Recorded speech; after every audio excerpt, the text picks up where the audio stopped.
Warren Buffett's 2022 portfolio.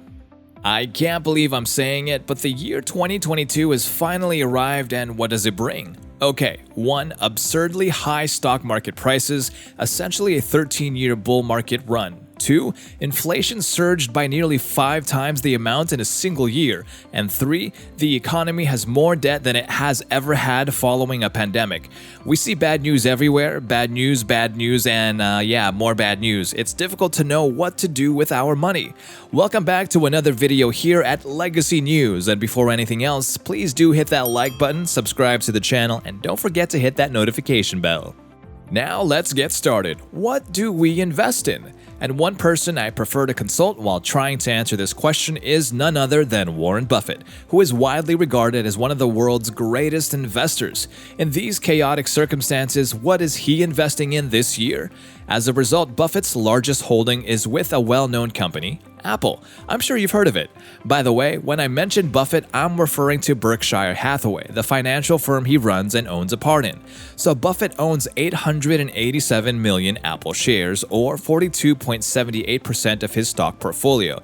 And to be clear, we'll start with his publicly traded stock portfolio. So his total stake in Apple is worth $125 billion. That's a massive position, 4 times the size of his next largest holding. Buffett began purchasing Apple stock in May 2016 at a price of about $23 per share, and he continued to do so until the first quarter of 2018. Buffett hasn't sold it yet, despite the fact that it's increased in value by 4 to 8 times since he got it. He still has it as his most valuable stock. The second largest stock position in America belongs to Bank of America, the country's second largest bank. There's a bit of a tongue twister in there. As a result, Warren Buffett holds $42 billion in Bank of America stock, or 14.6% of his overall portfolio. If you want to acquire the stock, it's listed on the New York Stock Exchange under the ticker symbol BAC. As a result, Buffett purchased Bank of America by exercising a warrant with a strike price of $7.14. He expanded his shareholding by 30% in the third quarter of 2018 at a price of roughly $30. As a result, his total cost basis for Apple stock is $14. The stock is currently trading at $46 a share, so Buffett has made a nice little profit. In comparison to the current market, the PE ratio is now beautiful and modest. It's currently trading at $13.80, and they do pay a dividend of 1.89%. American Express, the credit card service company, comes in at number 3 for Buffett's portfolio that he manages. The total value is $45.4 billion. He owns 150,000 shares, or 8.66% of the company's total stock. The stock itself is a fairly value-oriented stock, so Buffett's decision is understandable. In this market, the price is $173 with a price-to-earnings ratio of 18.1. It also pays a 1% dividend, and according to Guru's focus on the intrinsic value, it's worth roughly $214 per share. As a result, it's selling at a discount. Now we're moving on to Coca-Cola.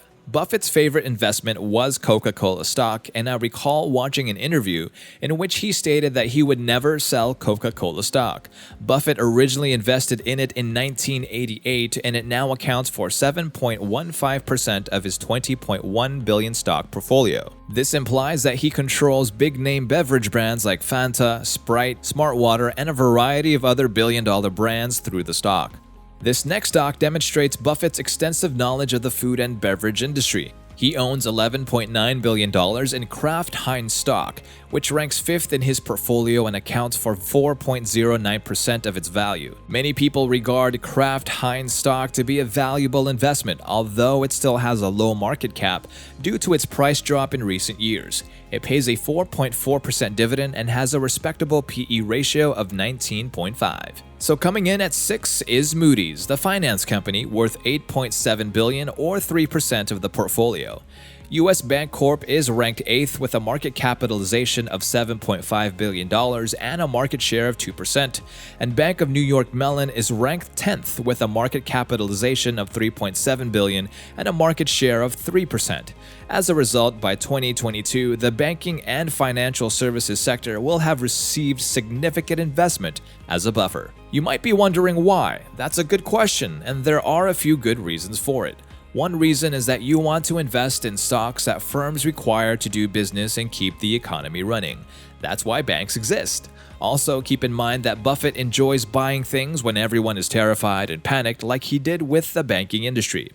American Express, Bank of America, and Goldman Sachs were all popular post-crash cushion rescue investments that paid off pretty handsomely. Okay, the stocks that weren't banking that we skipped were Verizon, the wireless network company. This is valued at $8.5 billion and accounts for 2.92% of the portfolio, followed by DaVita Healthcare, which is worth $4.2 billion and accounts for 1.4% of the portfolio. And those are the top 10 largest investments held by Buffett as of 2022. The 11th and 12th largest holdings, General Motors and Charter Communications respectively, are worth 1.08 and 1.04% of his portfolio, and the rest of his holdings are all valued at less than 1%. I'm not going to show you all of Buffett's minor insignificant positions, but I will show you a few that stick out as interesting small positions. We've got Amazon, the giant e-commerce company, which has had some tremendous growth in recent years. Berkshire also purchased Snowflake, which is quite a different type of investment for Buffett. First of all, it IPO'd recently, and Buffett normally avoids IPOs, but not this time though. Second, it's a data warehousing firm that uses cloud computing. It's not one of Buffett's general assets, so it must have been purchased by someone else at Berkshire. And Kroger is another of Buffett's smaller holdings. It demonstrates how much he enjoys retail and culinary businesses. Then, this year, another small position worth 7% of the portfolio increased his holdings in the financial sector of the market. When we split the portfolio by sector, the technology sector is by far the most valuable, accounting for 43.2% of the total. Warren Buffett and technology?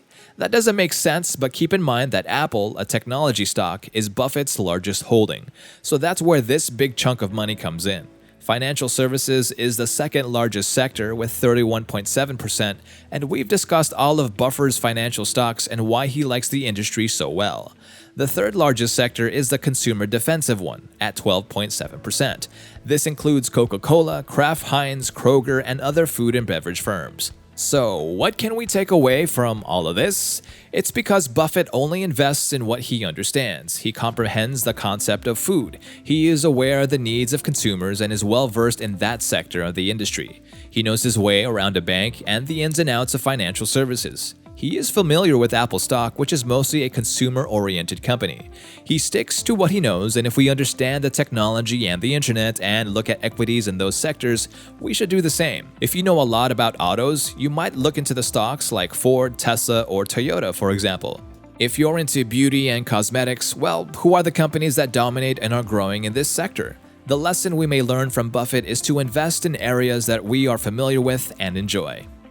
So what I've just given you are his publicly traded equities, which he is required to declare by law.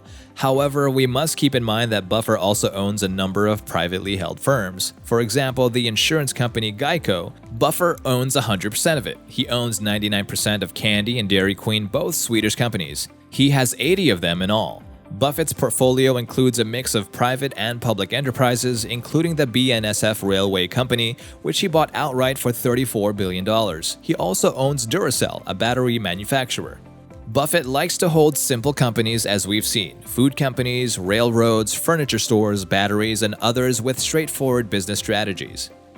Another thing I'd like to show you is how the Buffett is balanced this year between cash and stock. So taking both his publicly traded stocks and his privately held businesses into account, if we look at the cash he has $310.7 billion invested. He owns $144 billion in cash and cash equivalents, the majority of which is in short-term treasury bills. This means that cash makes up 32% of his total portfolio, with enterprises accounting for the remaining 68%. That is a significant cash percentage, particularly for Buffett. He prefers to invest in equities rather than maintain cash, which does not grow.